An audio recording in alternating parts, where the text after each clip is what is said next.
So Peter Jackson's movie trilogy got the Hobbit's drinking habits completely wrong. Hey, I'm Harrison. I'm a certified sommelier, huge fan of all things Tolkien, and your Mid-Earth Somm. So if you're a fan of the movies, you no doubt remember this notorious exchange at the Prancing Pony. This, my friend, is a pint. It comes in pints? However, according to the book, hobbits regarded a pint of ale as being the standard amount one should drink. Not just something that's reserved for the big folk, but something that everyone would commonly regard as like the standard unit to drink. They even said this: "There's some not far away that wouldn't offer a pint of beer to a friend if they lived in a hole with golden walls." Honestly, isn't it kind of like ableist to say like, oh yeah, they're hobbits, so they must only drink like little half pints? No, you can be a half-sized person and be a full-on alcoholic. That's discrimination, and I don't stand for it. Now, if you want to split hairs, you could say that in the frame narrative, Tolkien is merely translating the Book of Westmarch for us as a modern audience, and so decided that the word pint would most closely align with the colloquial understanding of whatever word in Westron the hobbits were actually using. But then, why not just say mug of beer, or glass, or flagon, or just a beer? No, I think we need to take Tolkien very literally when he uses units of measurement. Meaning that yes, hobbits did drink pints. And honestly, doesn't that just align with what we know about these little pastoral hedonists? So quick aside, what is Westron? So if you're not a big old nerd like me and your main exposure to the world of Tolkien has been through the movies, the word Westron might be a little confusing. Westron is the actual language everybody is speaking. Well, I shouldn't say everybody, because some people are speaking Quenya or Sindarin or High Numenorian. Rohani's are speaking Old English because Tolkien said, I'm not making another language. But Westron is like the standard, quote unquote, like, galactic basic of Middle Earth. So in the frame narrative, basically, we're reading the Red Book of Westmarch, which is in Westron, and Tolkien is not an author, he's merely a translator of the Westron. And so if you actually look it up, all the hobbits have like super f***ed up names that like don't sound anything or aren't nearly as endearing as the ones that we know and love, because that's their Westron proper name. And Samwise and Peregrine and Meriadoc and Frodo, those are all just the names that Tolkien as translator decided to change them to for us, for our little sensitive English ears. So when we talk about his translation choices, it's basically like, it's brilliant in a way because it gives him a cop-out where he's like, oh, well, I didn't mean this. I was just translating and I need to do more scholarly research. I have done nothing wrong, ever, in my life. I know this. And I love you. I love you too, Daddy. Money, please! My money. So it's actually kind of brilliant. I don't know if George Martin did the same thing, but they're just all speaking English. It's just the War of the Roses, yeah, it is. And the map is literally just England flopped over. Didn't even try. So just how f***ed up were these little barefoot alcoholics getting? Let's do some quick math. So in letter 27 to his American publishers, Tolkien notes that hobbits should be on average somewhere between 3 feet and 3 feet 6 inches in height. But if we want to know their BAC, we'll have to figure out their weight as well. So if we look at the NHS, the average British man is about 175.9 centimeters and weighs about 85.1 kilograms. Average British woman is 162.4 centimeters and 71.8 kilograms. So let's just average those two together to get 169.15 centimeters and 78.45 kilograms. Or, in American, 5.5 feet and 172.9 pounds. So at 3 foot 6 inches, an average hobbit is 63% of an average big folk adult, putting their average weight by that same math at 108.9 pounds. So now if we look at a handy dandy blood alcohol content calculator chart, I just always have on me, we see that 1 unit of alcohol would get a hobbit to roughly 0.05 BAC. That's just over halfway to being legally intoxicated at 0.08. But, how much alcohol is actually in a pint? Well, depending on your views of how historically grounded Middle Earth actually is, we have two possibilities. Real medieval brews were often small beer. That's a term that refers to relatively low ABV brews that served as a safe, nutritious drink, usually about 0.5 to 2.8% alcohol. And it was drunk by pretty much everyone in society, from laborers to nobles to children. Yes, I said children. Think of it more like the energizing Red Bull of its era, providing carbohydrates and calories with minimal intoxication risk. So the boring answer is that if they were drinking the more traditional medieval small beer, they'd be drinking like 3 to 5 beers before it really hits them. Better than rain or rippling brook. There's a Mongo beer inside this tub. But Hobbiton had oddly advanced, nearly Edwardian technology amidst the medieval setting of the human, elven, and dwarven kingdoms. See our video in the link below. So a more modern style beer might be more likely. So now, if you're not as uptight about historical accuracy, like Tolkien certainly wasn't, you'll note that an average modern British pub ale is going to be somewhere between 4.5% and 5.5% ABV. So if we take that average at about 5%, we see that that gives us 1.3 units of alcohol, meaning it would take an average hobbit 1.5 pints before becoming legally intoxicated. With the same amount, the average full-size person would be at 0.05 BAC. So to put that in perspective, for every 1.5 pints a hobbit drinks, it's the equivalent of a full-size person drinking a 40 ounce. Ah, shit, I said full-size person. That's like really ableist. Can we say fun-sized and XL? No? So basically, your average hobbit was playing Edward 40 Hands like every single night. Edward 40 Hands it is! Goddamn hobbits, you go hard. Thanks so much for watching. This is a new channel, so please, if you can, subscribe if you want to help us keep growing, and let us know in the comments what you want us to cover next in Mid-Earth Somm. We'll even cover Leaf and Niggle. F it, I've never read it before, but I'm sure there's wine in it. Hit us up with your requests. What were they drinking in Hobbiton? Pinot. Well, probably. Maybe. I think I can do better. So, J.R.R. Tolkien tells us that the Shire is located right near Birmingham, where he grew up. So, if we were to superimpose a map of Europe over Middle-earth using the middle of South England as the Shire, we can see that that puts Hobbiton just around the 52nd parallel. That puts us just out of the 30 to 50 degree sweet spot for growing wine grapes. In other words, a shit place to grow wine. So we know that we have... Now I know what you're thinking.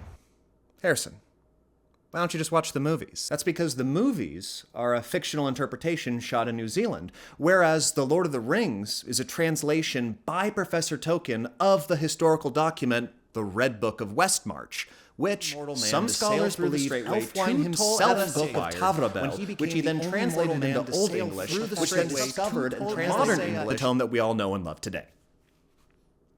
Okay, so we're right between two mountain ranges here in the Shire, the Misty Mountains to the east and the arid Lewin to the west.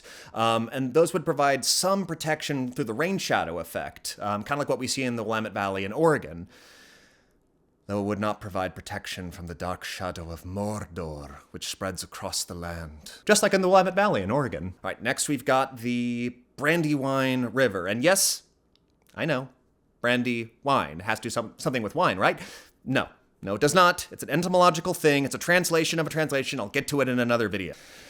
Cutting right through the middle of the Shire, providing irrigation and, given the cooler climate, most likely allowing the sun to reflect upwards to provide much-needed warmth for the grapes to fully ripen. So I'm thinking Alsace in France. I'm thinking Touraine, the Rheinhessen.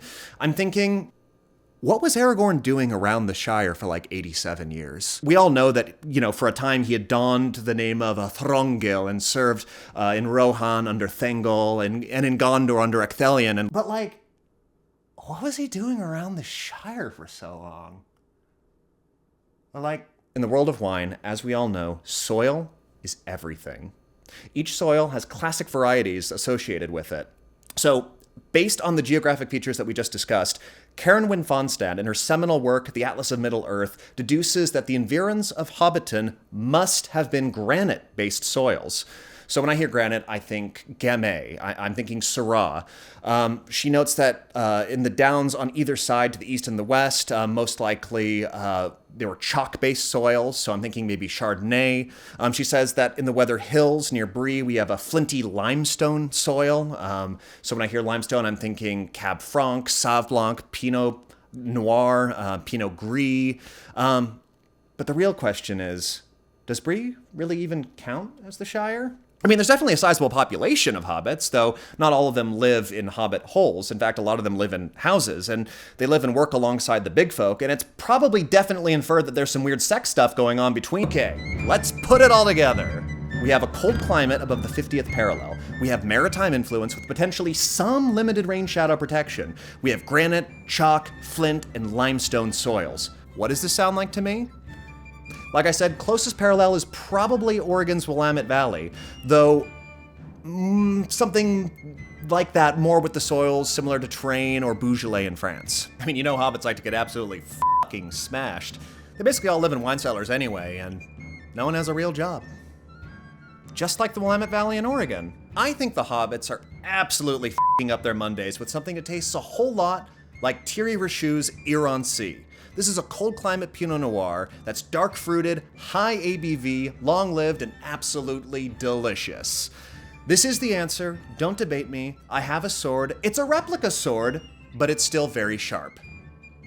Oh, okay. But what about Old Winyards? Now, for those of you not following, Old Winyards is literally the only wine that Tolkien mentions in the Shire by name. Were there others? Probably. Were they worth naming? Apparently not. All right. The famous Old Winyards, the Casamigos of Hobbiton winemaking. It's described as a strong red wine that apparently shows astronomical aging potential, given that Bilbo's bottles were laid down when he was like 6, according to film canon. And at the time of their mention, he's about to turn 111.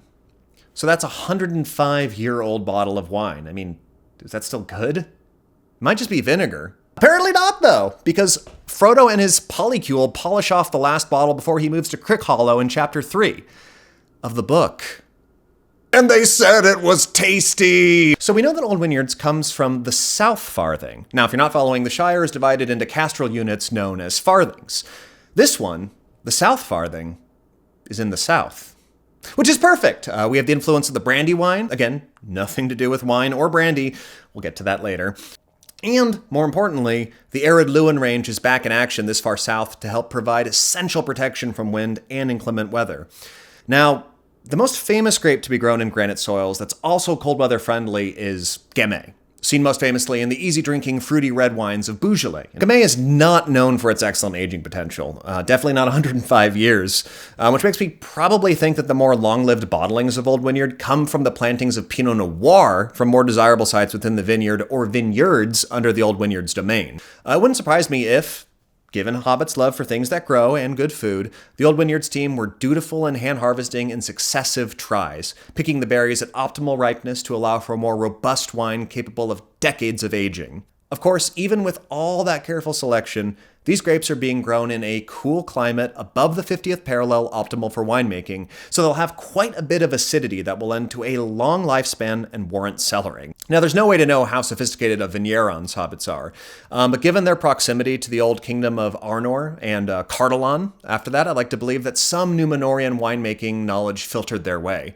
If so, they'd most likely be giving those grapes a cold soak on the grape skins to give more color and strength. They might be punching down those skins to extract more color and tannin as the wine ferments. So basically, punching down is when the mass of grape skins floats to the top of the fermenting barrel, and the winemakers grab a long stick and, like, not today, Satan, it back to the bottom of the liquid. It helps, somehow. They may even be draining some of the juice in order to lower the ratio of grape juice to skins to allow for more concentration and power. Above all else, vignerons desire power. It's safe to assume that Hobbit winemakers are fermenting and aging in barrels given the amount of trees in the region, which would help provide the necessary tannins to help give the wine longevity. And of course, given that hobbits live in holes, it's safe to assume that there's plenty of temperate cellar space to allow for the wine to age in barrel before bottling. All these factors together, I could see Old Winyards producing a wine coming out of the barrel with high acidity and robust tannins that would definitely warrant a few years to chill and bottle before accessing, and could potentially be as long-lived as Bilbo Baggins. But still probably taste super dull because a significant portion of those 105-year-old bottles would have oxidized and evaporated. It probably looked brown. It probably tasted brown. But these little alcoholics lapped it up. Older isn't always better, kids. Drink your wine in a reasonable amount of time. Now, if they were good business hobbits, I'd assume that Old Winyards would be releasing their Gamay as an everyday drinking sort of wine, possibly doing a field blend of Gamay and Pinot Noir, like what we see with Bourgogne Pas Tout Grand. If they're draining that juice from the barrel early to concentrate the ratio of skins to juice, they'd even have an awesome rosé for the summer months. Of course, I could be wrong about all this, and it could all just be bad, and the hobbits don't know anything about winemaking at all, and it's actually super weak, and they have no alcohol tolerance because they're small, and I'm just a moron. Nah, I nailed it. Were there any distilled spirits in Hobbiton? Probably just brandy, if I had to guess. It's complicated. I mean, the Brandywine River does kind of make me have to say that they had brandy, but I don't think there's anything in the text that necessarily straight supports that. Brandy was one of the first spirits that we see kind of emerging because it is derived from fermented wine and extended aging. Brandy is literally distilled wine that's been aged in oak. It's wine that's been evaporated, distilled in a copper still, and copper would be technology that could be available to the hobbits. Although I do think they would need to have some assistance from the dwarves, because I just don't see them having that level of scientific inquiry themselves. And then it's aged in oak casks from there. That's like it's like spirit light. Well, I mean, kind of, because most, like, if you think about like cognac, that's distilled twice. So, you know, you have your wine, and then it's evaporated, and then it settles and collected, and then they do it again twice. So you still get a little bit of that initial wine flavor in there. It's not like modern gin or vodka or even whiskey, where you're creating a neutral spirit that then all the flavor comes from, in whiskey's case, wood, the char of the wood, or in gin's case, the botanicals that you infuse that neutral spirit with. We're talking about the difference between basically using a continuous still, where you can just keep evaporating, condensing, and then re-evaporating until you have a neutral spirit, versus the older technology, which would probably be more in line with what they could have in Middle-earth, which is a copper pot still, where you still retain some of the base flavor of whatever it is that you're turning into straight alcohol. But did they have any other distillation spirits? Most likely not. If they were to have anything, it would be brandy. Most modern spirits, like modern beers, are a product of the industrial age, so we wouldn't necessarily be seeing, like, you know, gins or vodkas or anything like that.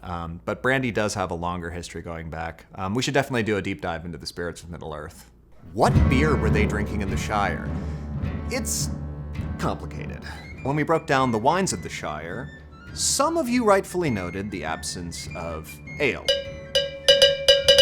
Literally, just the only thing you guys wanted. So fine, we talked long and hard about it, and we decided to risk me being decertified as a sommelier, and we're gonna talk to you about beer. It comes in pints? Oh. I can get you one. Let's drink like hobbits. Now, compared to wine, beer isn't just about ingredients. It's about process, culture, and technology. Wine is relatively simple. You harvest grapes, you crush them, you let yeast do its work, then age and bottle, done. But beer? With beer, you're tricking grains into germinating, drying and roasting them, steeping them like tea, adding hops, fermenting with yeast, then conditioning, bottling, distributing, all with many steps within those steps that can change its character completely. The more you fuck with it, the more diverse your products will be. And there are lots of regional variations. Broadly speaking, the process of winemaking emphasizes the character of the grape, the place, and the season in which it was grown. The process of beer brewing emphasizes the decisions of the brewer and the culture that shaped them. Chances are you can taste when a wine comes from a warm vintage. The fruit tastes riper, there's a higher alcohol content, there's less acidity, and often deeper color concentration in reds. With beer, however, there are so many steps in production, I'm willing to bet that in most cases, with most beers, you would not be able to tell the character of the growing season. Although, Tolkien certainly seemed to think so, but we'll get to proper 1420 ale a little bit later. I'm so worried I'm going to gesticulate and just spill beer all over myself. This is also due to the nature of just what it is that we're turning into alcohol. With wine, we're turning fruit that has fermentable sugars, variable pigmentation, various tannin levels, and variety-specific flavors into juice that ferments with either cultivated or wild yeasts, from which it picks up some flavor character, though not in most styles, and either takes on flavor from the oak or stainless steel it's fermented and or aged in. Beer, on the other hand, is fermenting grains, usually barley, but also wheat, rye, oats, corn, and rice, just to name a few. We get some flavor and texture from the grains themselves, but we get equal, if not more amounts, from the way that it's dried and the degree to which it's roasted. Depending on the style of beer, we could be getting as much flavor or more from the yeast strains used or the addition of assertive hops. Generally speaking, wine reflects terroir. Its climate, soil, and vintage year are baked into the final product. With beer, the seasonal fingerprint is far less present. The brewing process and recipe matter more than the barley's growing season. And that's key when thinking about Hobbit beer. When we're trying to figure out what wine grapes would grow well in a region, we look at the region's soil. We look at its climate, the altitude, the latitude, geographic elements like mountains. We try to come up with candidates based on that for grapes that would fare well in those conditions. With beer, grains just aren't as picky with where and how they'll grow. You can basically grow most grains in most places, even in colder climates. Wine is an elf. It sort of immediately starts dying, well, fading, when it leaves the light of Valinor. And if left in weird conditions long enough, you'll get some weird, funky Sindar situation, like with this abomination. Oh God, take that away. Get it off the screen. Beer is man, adapting to whatever climate and region they get their grubby little mortal hands on. Some are blessed, like the long-lived, dark-haired Númenóreans. Some are best in their youth, like the blink-and-you-miss-em Gondorians. Some are kinda horsey, like the iron-crotcheted riders of Rohan. Dry, like the desert-adapted Easterlings. And funky as like whatever the Southrons are supposed to be. Ultimately, what beer a culture drinks is more tied to their culture, their tastes, and the technology that they had to be able to brew. So, to figure out what beer the Hobbits were drinking, we have to ask ourselves, who are the Hobbits? What technology do they have? And what do they define as good beer? Follow along for more Mid-Earth Somm as I explore, what beer did the Hobbits drink? But we'll get to proper 1420 ale a little bit later. The later is now. Why did Hobbits refer to good beer as proper 1420? What is 1420? Who is 1420?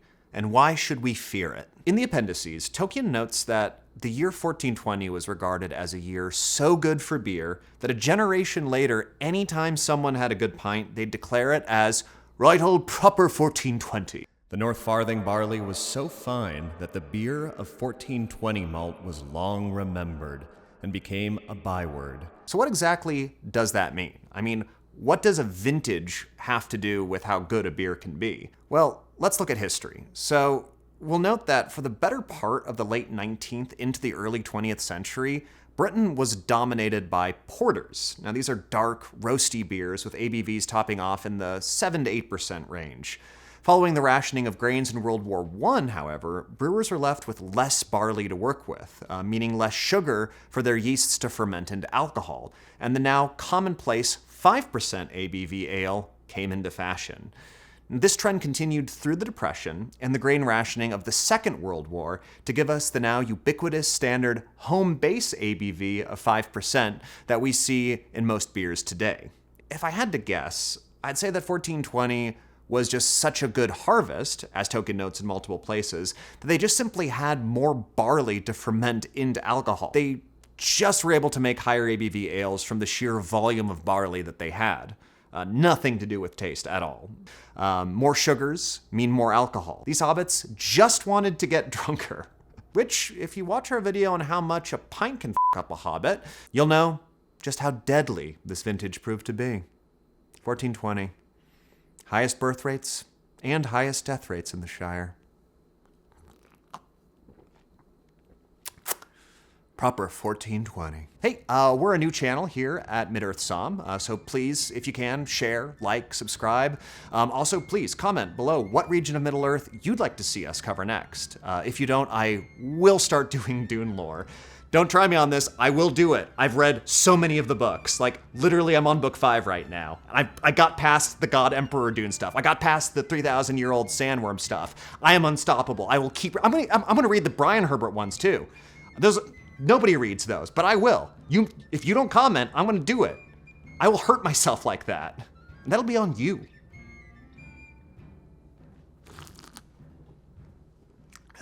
So I was totally wrong about how much hobbits drank. They drank so much more. I came to the conclusion that for every 1.5 pints a hobbit drank, it would be the equivalent of a non-halfling drinking a 40 ounce. Edward 40 hands it is! So basically just over half as much. But, as some of you pointed out, pints in the UK and the US are totally different. This is important to note because Tolkien was a British citizen, and thus his understanding of the word pint would reflect the amount served in his local pubs, not what we see in the United States. So, in the US, a standard pint is 16 ounces, or 473 milliliters. In the UK, a standard pint is 20 ounces, or 568 milliliters. So, if we go back to our handy-dandy BAC calculator, and we average out the blood alcohol content, one British pint would give an average hobbit at 3 foot 6 inches and 108.9 pounds, we get 0.07. So in other words, just under the legal limit for intoxication. Now, to get the same level of intoxication for an average big folk person, who we calculated would be 5 feet 5 inches and 172.9 pounds, they would have to drink 32 ounces of the same brew. So basically an imperial pint plus a standard bottle of the same ale. So yeah, an imperial pint would still just royally fuck up a hobbit. Even more so than we originally thought. So why are American pints and British pints different? Short answer, the Romans. I thought about the Roman Empire. I forgot about Dre. I lost the game. Long answer, the British Isles have been invaded. A lot. And those occupations left a lot of different units of measurement behind. Following the Norman invasion, what became the English Empire slowly but surely fine-tuned its system of measurements from sources as diverse as 1,000 Roman strides, 1 mile, the weight of a Saxon penny, what we now call a troy ounce, 3 barley corns, or 1 inch, and the size a farmer could plow in a day, 1 acre. Of course, over the centuries, there were many audits and changes that were just as arbitrary I simply do not have the time to get into here. But basically, the US, as a British colony, used their system of reckoning measurements until 1832, when it split into a system called customary units. The British formalized their units of measurement as the imperial system of units in the Weights and Measures Act of 1824, and later amended that in the Weights and Measures Act of 1832, 78, 97, 63, 1963, and 1985. Now, despite well-meaning attempts to standardize units of measurement, the UK and the US weren't able to formally align their definition of a pound and a yard until 1960. Jesus Christ.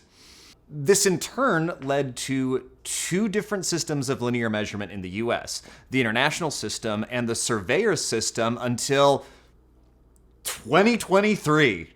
Double Jesus, double Christ. Before the split, a gallon was originally the volume of 8 pounds of wheat, and there were a bunch of different gallons recognized in the British Empire for different substances, including a wine gallon and a beer gallon, all with different volume. Now, the newly established British imperial ounce chose to just discard all those other gallons floating around in use and standardize their gallon as the volume of 10 pounds of distilled water at a set temperature and pressure. The US customary system, however, continued to reckon its ounce based on the volume of a wine gallon. Alcohol is less dense than water, so a US fluid ounce is approximately 1.04 of an imperial ounce, giving us a pint that is 20 ounces in the UK versus the standard US 16-ounce pint. Now look, that was a super quick overview, so my apologies for any fans of the avoirdupois or metric system. What was that? I didn't get... You must be talking another language. But to be honest, the history of weights and measurements is a bit like Gandalf's fall off the bridge of Khazad-dûm. Dark, endless, and just completely fucking arbitrary.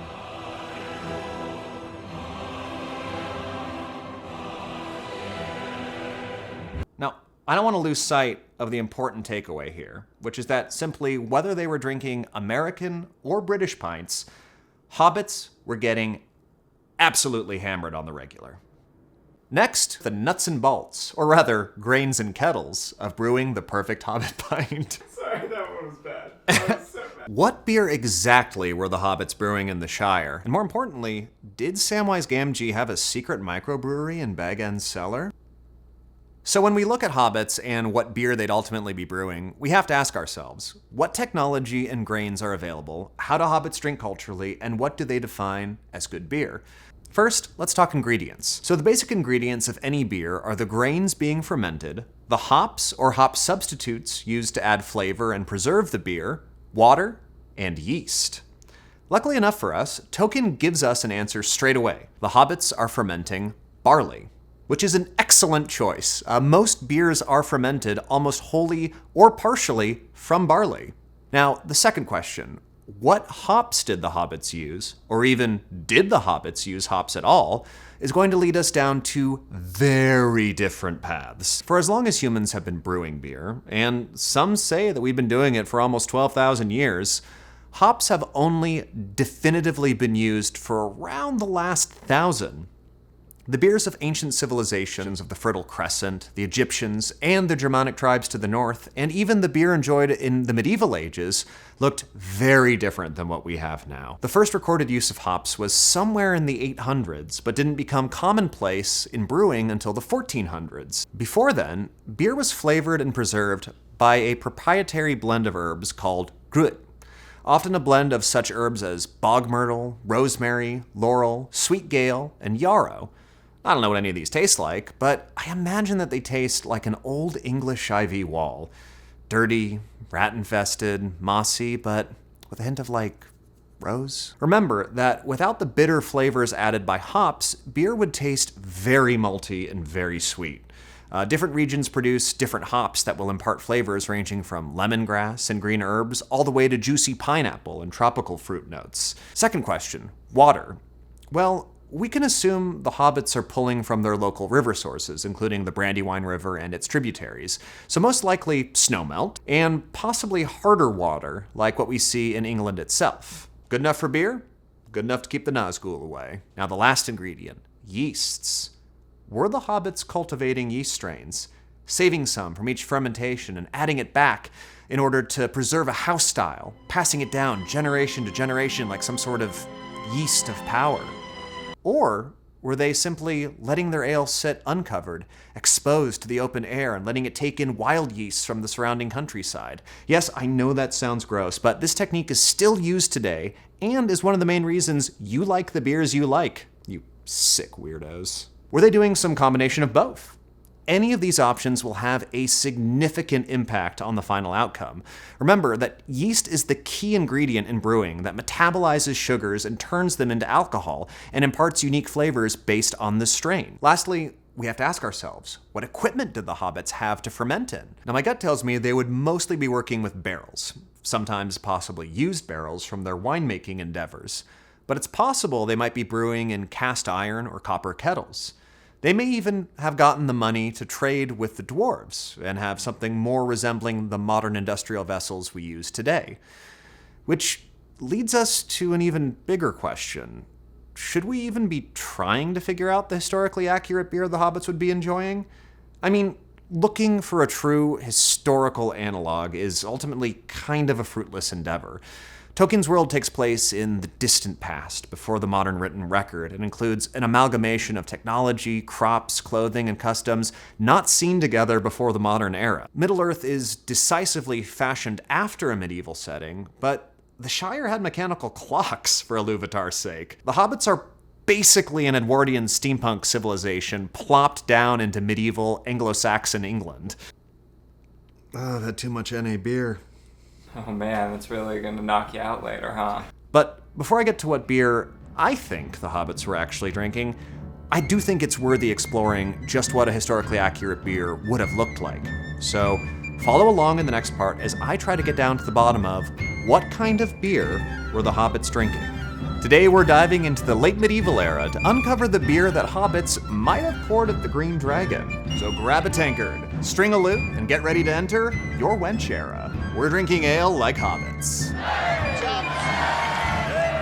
So let's go by the standard assumption that Lord of the Rings takes place in the vague late medieval ages. We're talking 1350 to 1450, we're talking 100 Years' War, we're talking Robin Hood, we're talking motherfucking trebuchets!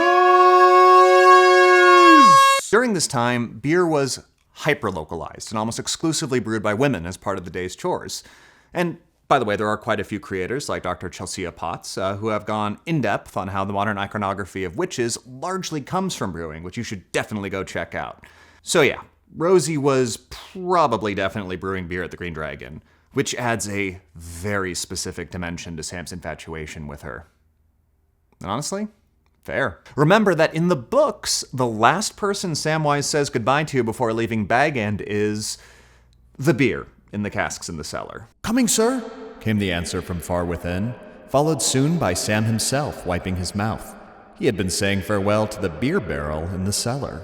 Now, there's no way to definitively know what a historically accurate medieval ale would have tasted like, as brewing was considered such a common task it was hardly worthy of notation in the written record.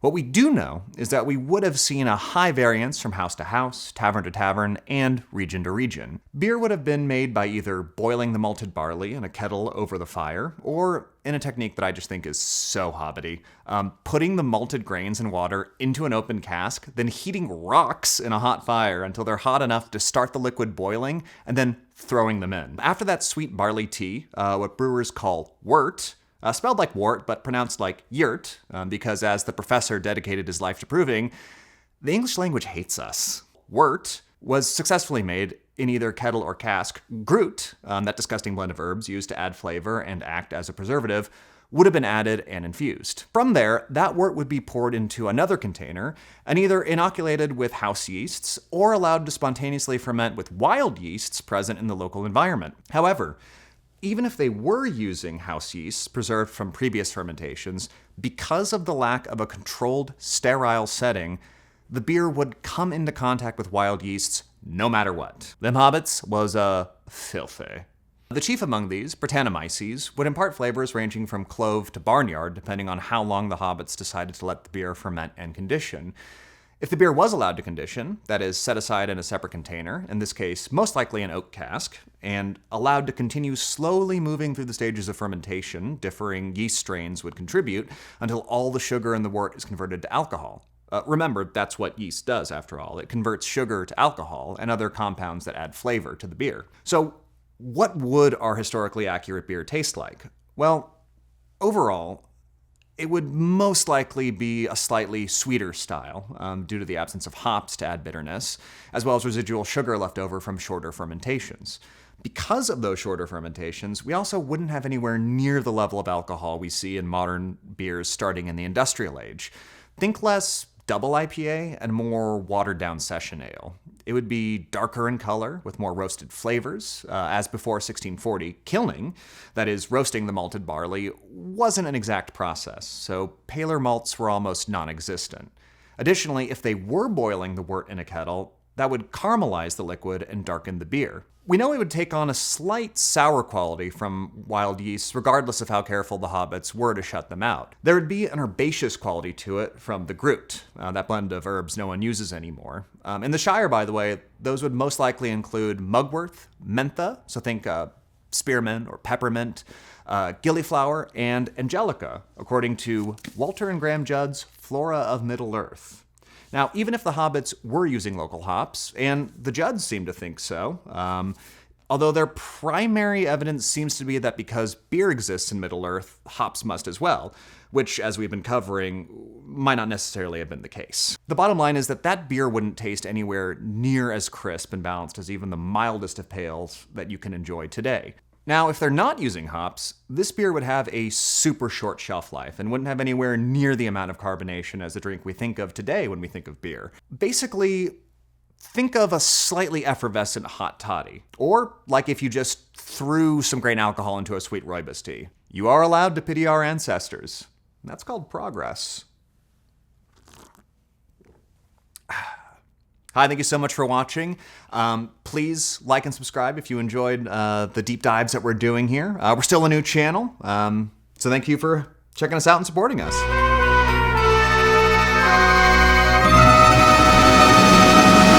When and why did we stop using Gruit and start using hops for beer production? Basically, people were using hops as far back as we can tell on the written record in the 800s. And there are a couple instances in the historical record in the 1200s, but it wasn't really until the 1400s that it took off because of the Bavarian purity laws of 1496, I believe. Could be wrong on that date. Basically, Gruit was the exclusive property of churches for the longest time, so you'd have to go get your Gruit from monks in the area. After the Bavarian purity laws that restricted the use of Gruit and stipulated that the only ingredients you could use would be water, yeast, hops, and malted barley.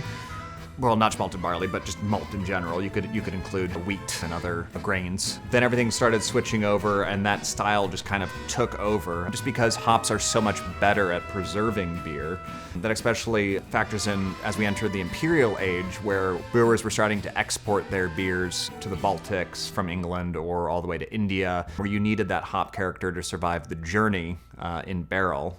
But also just like hops just tasted better. So there's a lot of reasons. So a lot of it also comes down to we had to start shipping beer for the first time. A couple centuries later, yeah, the main reason, at least like anecdotally, I mean, there's myriad reasons I'm sure that deep dive historians on the subject matter would talk about. The most cited reason is because the purity laws basically said that we're going to stop using Gruit. But I imagine it also just tasted better once people started brewing with hops and figuring out how to use that. Now, this style is sort of impossible to try outside of brewing it yourself. But if you want to experience something close-ish to it, all you have to do is fly to Belgium and check out Gruit Brewery in Ghent. You could also try this series of beers and producers I'm afraid to pronounce. Lamin Sutty, Williams Brothers Frosch Heather Ale from Scotland. Or, oh boy, Jopen Kweiti beer from the Netherlands. It's from the Netherlands, so I get a pass. But again, this isn't the medieval ages, and Tolkien wasn't interested in reproducing the accurate progression of technology from the real world.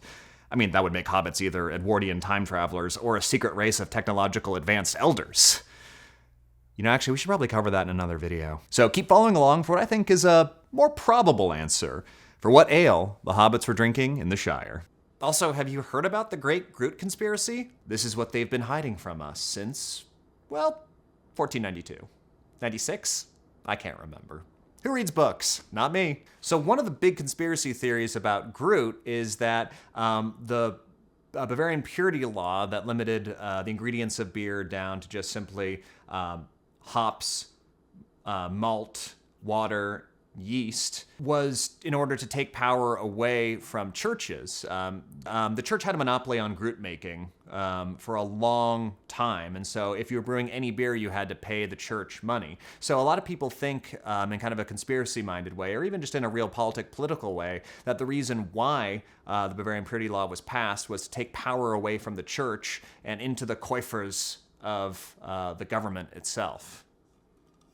Also, just hops are way better than Gruit. Gruit probably tasted like bullshit.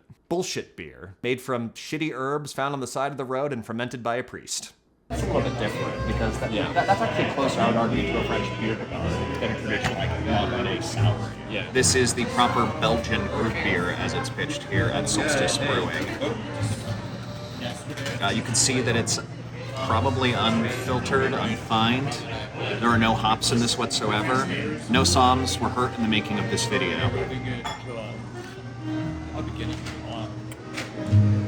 I really like that. I actually really like that. It's complex, it's wine-like. It reminds me a little bit of a bière de garde verging into a modern sour ale. It's not overly tangy. There's a nice sweetness to it, nice roastiness to it. Herbaceous. This is the first Gruit. So I was wrong. This is actually the first Gruit ale. This is the Otherworld. So this is hibiscus and hawthorn Gruit. You can see it's a little cloudy. I think there's grapefruit. There might be some Bandol rosé in there, one of my favorite rosés. Or they compare it to Bandol. I don't know if they actually brewed it with that.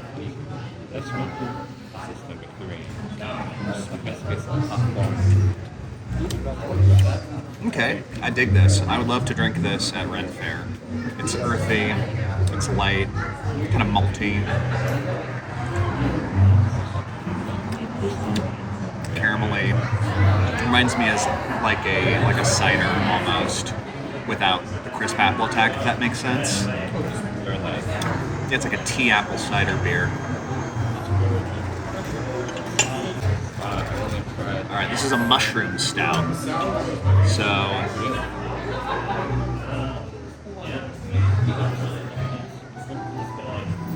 they didn't have stouts back in medieval times. Stouts came about in the 1700s, the 1800s, and were the most popular beer through the rise of pale malts in the late 1800s. So, there would have been hops in actual stouts, but I'm along for this mushroom journey.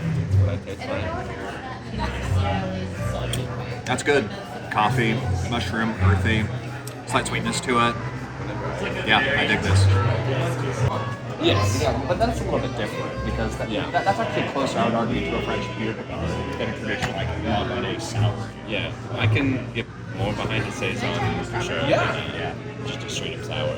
And also, it's like I even argue for me like saisons. Were Hobbits brewing sour ales in the Shire? Today, I'm diving into why the ales of the Shire were almost certainly something resembling a rustic farmhouse ale. Simple, rustic, yeah? So pucker up, motherfuckers. We're drinking beer like hobbits. Damn! So what is a sour ale exactly? The term sour ale in the modern sense refers broadly to a family of beers that include farmhouse ales, saisons, lambics, wild ales, and Flanders ales, just to name a few. Stupid, sexy Flanders! While there is a huge amount of variation in flavors, generally speaking, these beers have a distinctive tangy quality to them, and have a range of aromas and flavors we'd normally associate with wine. Think flowers, citrus, perfume, barnyard funk, and herbaceous notes. These beers have roots in brewing practices that are much more ancient, local, traditional, and well, just more Hobbit-like than the sterile, industrial, chemistry-derived beers we largely enjoy today. Which I enjoy, by the way, but modern beer is a product of the late industrial age. Plus, they generally go just really good with food. And we know how much Hobbits love their chow. Enjoying a few well-earned comfort. Hobbits. Think of the term sour ale less as a specific style, like what we see with Pilsners or IPAs, and more of a philosophy of brewing that is hyper-local, steeped in tradition and esoteric knowledge passed from generation to generation. Less science and more folklore. So, what do they taste like? Well, unlike most modern lagers and ales, sour ales embrace wild yeasts in their fermentations. Although some do use cultivated house yeasts in tandem with those found in the ambient environment. They often de-emphasize hop flavor and instead use them mostly to bring balance and act as a preservative. Wood casks are often used for conditioning and sometimes even fermentation. And spices and fruit are used in some styles for additional flavors. So why do I think hobbits are brewing this style? We know that beers in the Shire are hyperlocal. Each tavern brews its own ales and are known for having better or worse beer than the other inns. By the way, we should really do a ranking of all the taverns. I think we can just follow kind of Pippin's general sense, because throughout Pippin generally ranks the beers, and he has a pretty good sense. We'll have to figure out what they're drinking in stock, because that seems to be the best beer in the Shire. Comment below and let us know your favorite tavern. We also know that brewing is carried out on farmsteads, like what we see in Farmer Maggot's home when his wife offers the hobbits beer. It would make sense for each inn, tavern, and farmstead to be sort of doing their own thing, in line with whatever it was, whoever it was taught them to brew was doing, just like what we see in the real world. No exact measurements, no temperature control, no sterile lab breweries. This is laid back, somewhat superstitious, hands off, let's see what happens brewing, that I think is just so much more in line with what we know about hobbits. You still see this style carried out, by the way, with honor and tradition in Belgium, and haphazardly and unpermittedly in garages across San Diego. Hobbits are agricultural by nature, lacking the large-scale industrial prowess of dwarves, elves, and men. Even if they were trading with the dwarves for some cool steampunk fermentation and conditioning vessels, I just don't think that level of precision really fits their whole vibe. Really seems more like the beers Saruman would have made in Isengard.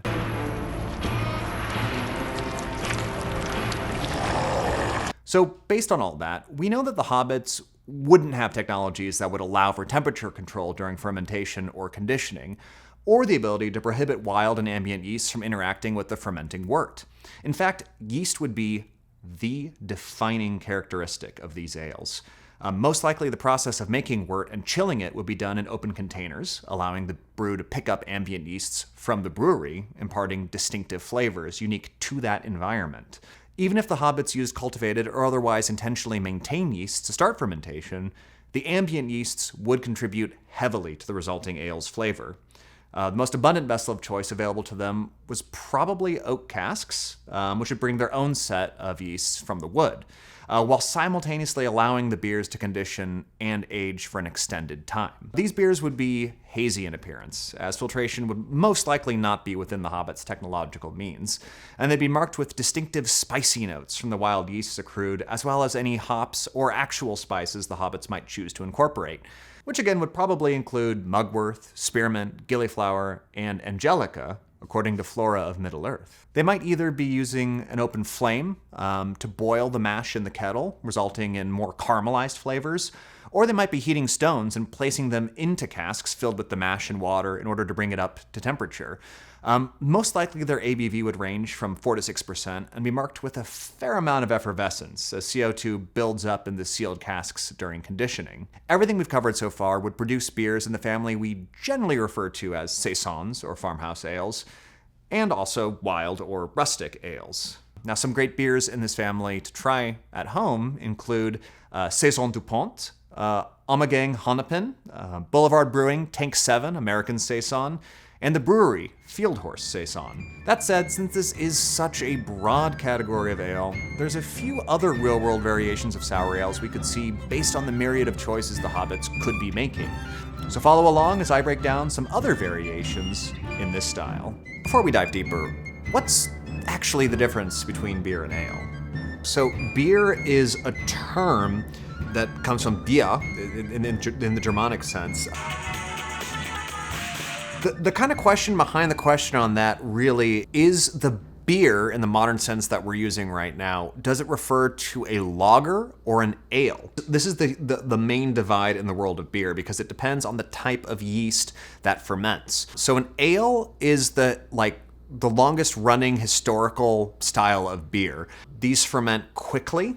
They are top fermenting, quote unquote, which basically means that most of the yeast do their action on top of the liquid, the wort, and you get more kind of fruitier, riper flavors from that. This is what happens if you just leave your wort out and just let it naturally ferment. Lagering, on the other hand, is a different strain of yeast that ferments at cooler temperatures and usually settles at the bottom of the fermenting vessel and produces much more nuanced, subtle flavors and aromas. So lagering could only be done in places like Bavaria, where you had caves and cooler climates that allowed for those type of yeasts to work. Versus ales, which were able to be done pretty much everywhere because they were able to be fermented in slightly warmer environments. And I say warmer, but you do have to keep in mind that for most of history, beer couldn't be brewed in the summer. It was mostly brewed from fall through early spring, because if you're fermenting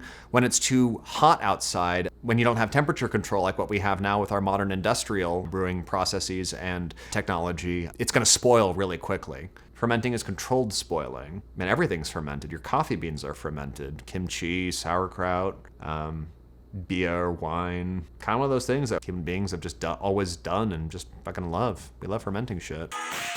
What the Hobbit is a lambic ale, and why are they probably drinking it in the Shire? Let's drink some funky-ass Belgian ales. So we've already covered why I think the Hobbits are most certainly brewing sour or wild ales, but there are so many variations within this style. For instance, without any additional technology, they could also be brewing something very similar to Belgium's lambic ale. Now, in a lambic, the mash, that is, the grains used to make that sweet tea that will eventually become beer, is usually composed of a small amount of unmalted wheat, contributing texture and haziness in the glass, and preventing celiacs from ever getting their dirty little paws on it. With lambics, brewers empty the wort into large open-air cooling vats known as cool ships. Cool.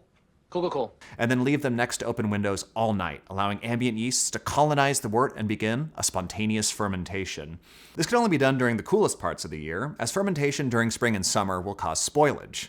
From there, the fermenting beer is quickly transferred to casks, which we know the Hobbits have from Old Winyards, and aged for 2 years. Now, obviously, this is where we have to ask ourselves, could Hobbits really keep their hands off of beer for 2 years? The answer, of course, is no. But I could also see the old gaffers and gammers, beer brewing was traditionally done by women, having quite a bit of fun warding off the thirsty youngsters. Different ambient yeasts work at different speeds, consuming raw sugar and excreting different chemicals that contribute different flavors. Last among these is Brettanomyces, a strain of yeast I've mentioned before that was so prevalent in England, it's literally named after the British Isles.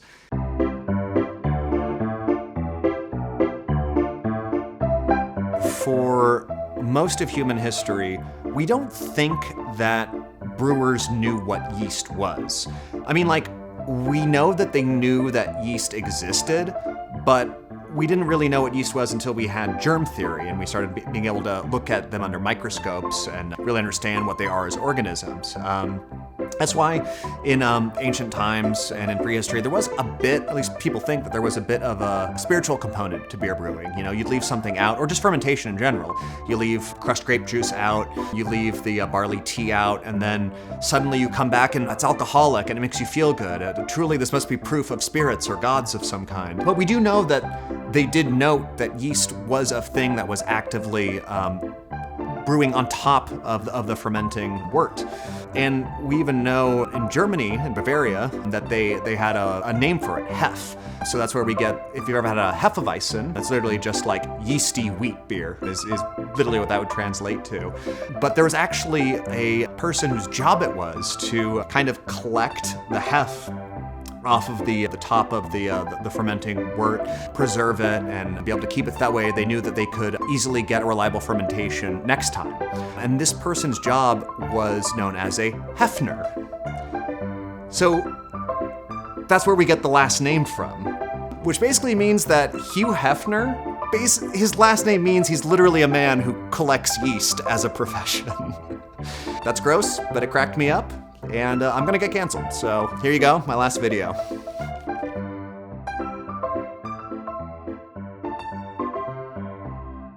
Now this is where it gets super hobbity, because with Lambics, the blend is one of the most important steps in production. Brewers will go through and taste all of their casks and foudres of beer, all at different ages from different seasons, and create a master blend to release. And like, that's the kind of shit Hobbits were made for, baby. Yeah, baby, yeah! I feel like every tavern has a line of applicants all the way to the Grey Havens just to be a beer apprentice. Plus, that would solve the question of waiting for beer because there's always beer. It's just up to the head blender to release it. Imagine the power. Now, Lambics can often be infused with raspberries, strawberries, plums, and blackberries to create sweeter, or at least fruitier, ales. And we can 100% say that Hobbits would be doing this. Lambics are a pretty esoteric style and can really mostly be found in Belgium. But Cellador Ales in the States make some beers that are pretty close. You could also try Cantillon, Drie Fonteinen Oudguez, or Oudguez Tilquin à l'Ancienne. Apologies for any mispronunciations. Now there is one more style of sour ale that I think the Hobbits could be brewing that's worthy of consideration. So I've already covered why I think the Hobbits are brewing sour or wild ales, and how within that they could be brewing something similar to lambic ales. There is one more variation within this family I think is also totally up their alley. Flemish ales. So we're still in Belgium, but just a little bit different. With Flanders ales, brewers are subjecting their beers to an extended boil in the mash tun, caramelizing the mash, kind of like what we see with historically accurate medieval ales.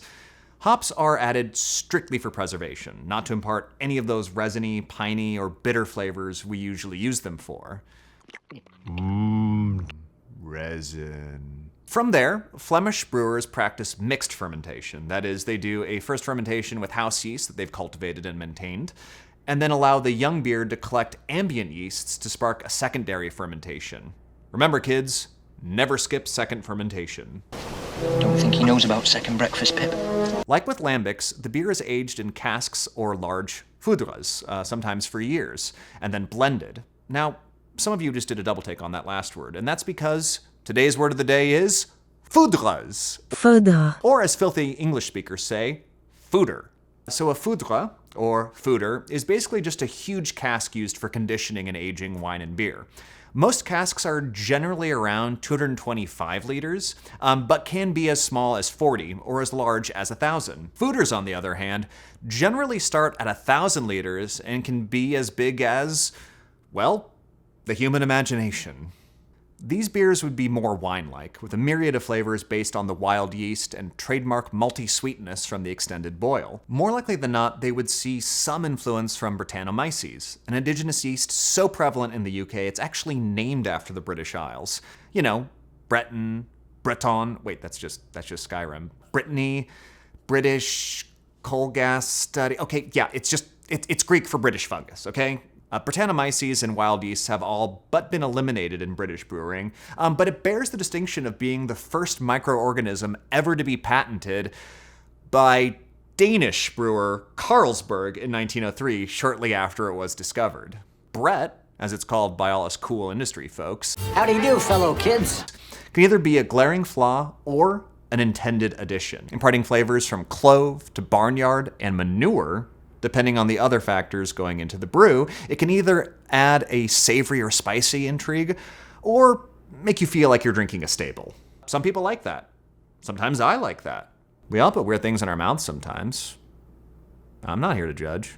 And if you want to put something like this in your mouth, check out Rodenbosch Grand Cru, New Belgium La Folie, or Verhe Duchesse de Bourgogne. Now, all that said, while I think there's a compelling case, based on what we know about the Hobbits' agricultural and cultural practices, that this family of beer is the closest thing to the authentic style of beer Hobbits would be enjoying in the Shire, I think there's a style of beer a little closer to what Tolkien had in mind when crafting the beer culture of Northwest Middle-earth.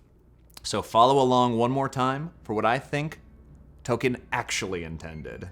Hey, thanks so much for watching. We're starting to get a bit more technical in these breakdowns, so please like and subscribe and let us know if you prefer the deeper dives or if there are any other topics in Middle-earth, Game of Thrones, Skyrim, The Witcher, or Dune that you'd like to see us cover. If it's boozy and nerdy, we're here for it. Up until the 80s, the adage was like, unless it smells like manure, it's not good Burgundy. How could the flavor of manure possibly be regarded as a good thing in wine?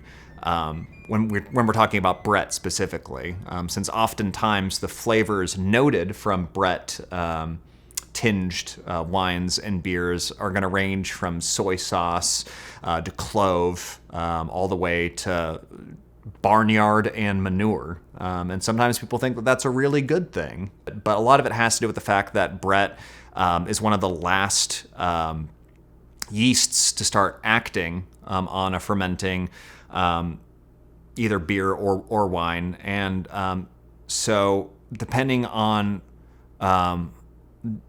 how much of it, the specific strain of it, how long it's left to do its thing, you're going to get different flavors. Because Brett really starts working after Saccharomyces has already done its primary job of converting sugars to alcohol.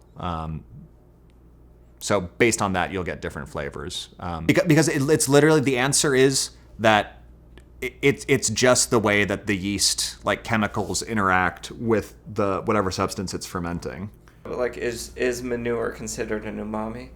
Is manure considered an umami? That's a good question. I mean, I think it'd be more in the sour family. I don't know. Basically, like for the longest time in Burgundian wines, like up until the 80s, the adage was like, unless it smells like manure, it's not good Burgundy.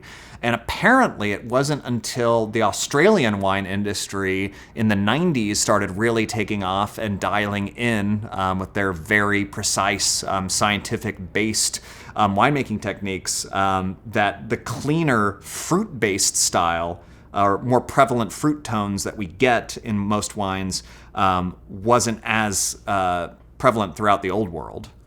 So part of the reason why a lot of Old World wine, like Burgundy and Bordeaux, now has more fruit in the mix than that kind of manure or funky Brettanomyces tinged note, is because of Wine Australia, our sworn enemy.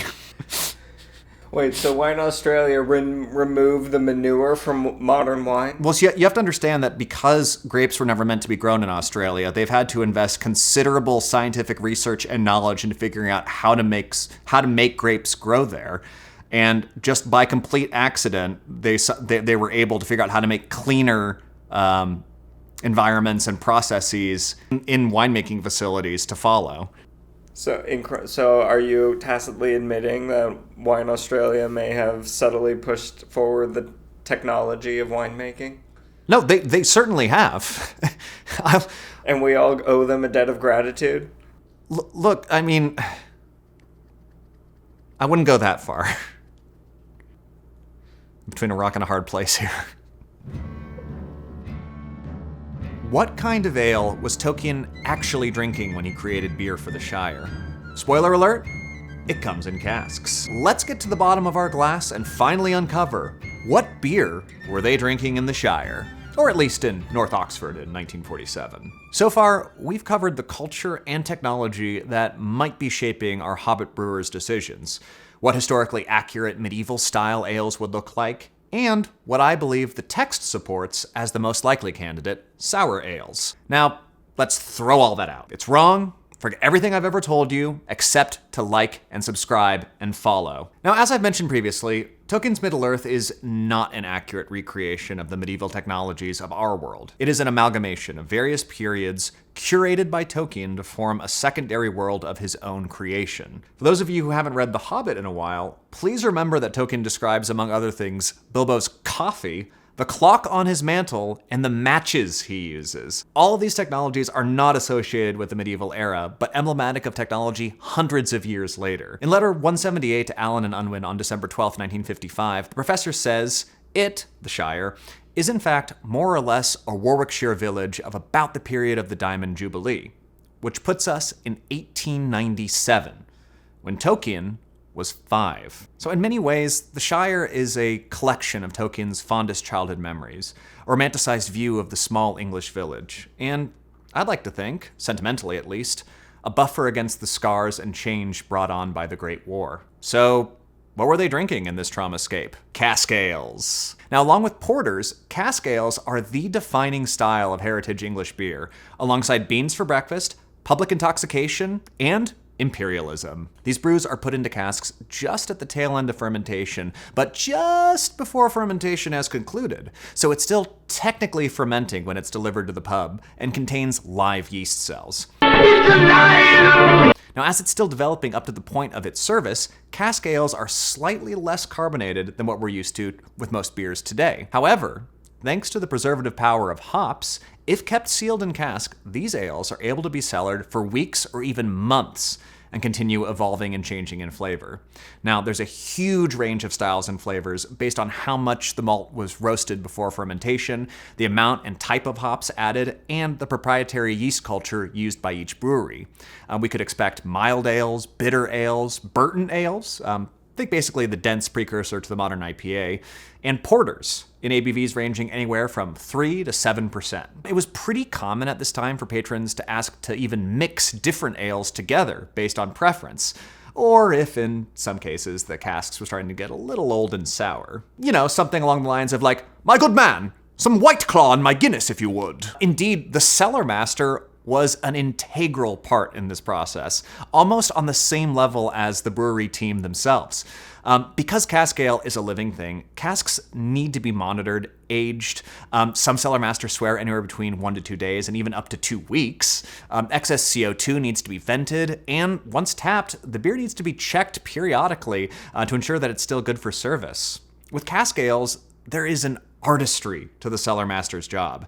Your enjoyment is literally in their hands, which adds a whole other dimension to Sam's infatuation with Rosie. Cask ales are inherently community-oriented, served in pubs and taverns out of large casks, like what we see in English pub culture.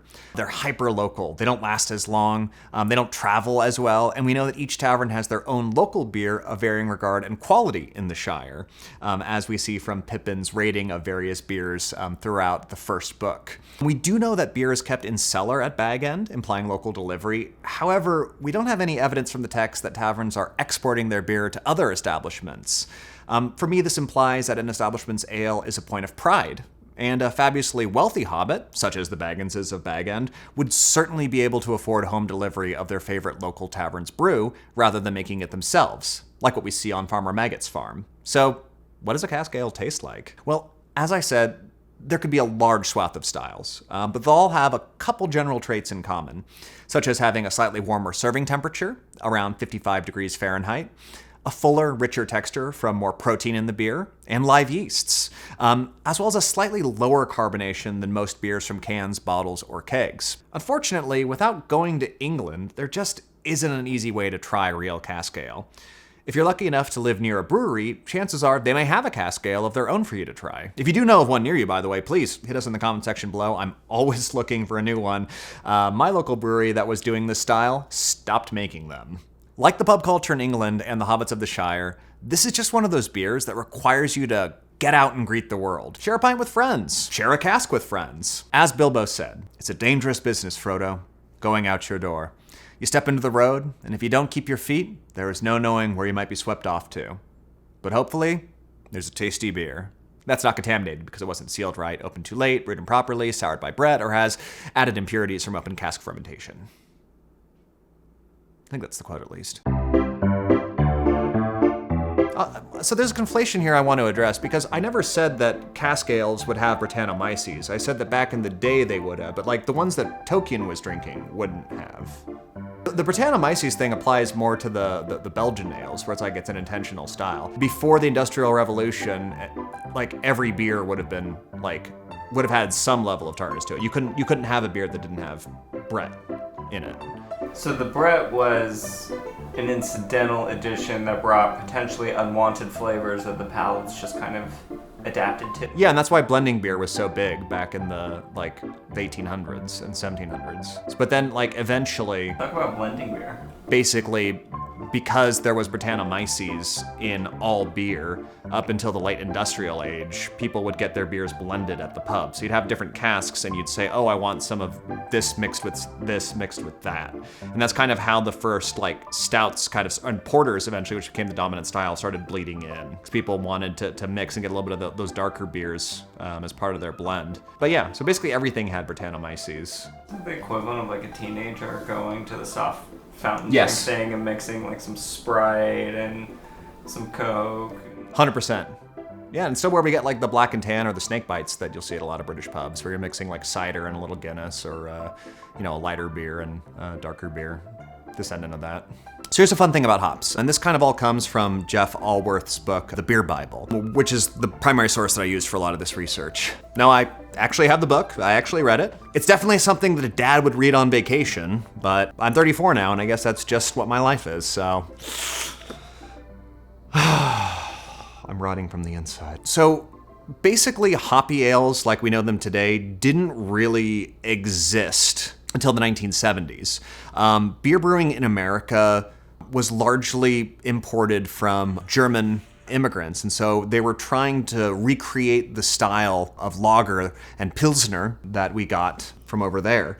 So they would import European hops to grow here, but they were really susceptible to drought, to pests. And so in the 1950s, the USDA funded with the Hop Research Center in Oregon State, shout out to Oregon, the real life Shire, and they were able to start formulating and breeding new hop varieties, including Willamette and Cascade hops. So Cascade hops took off. They were more suited to the environment, more drought and pest resistant.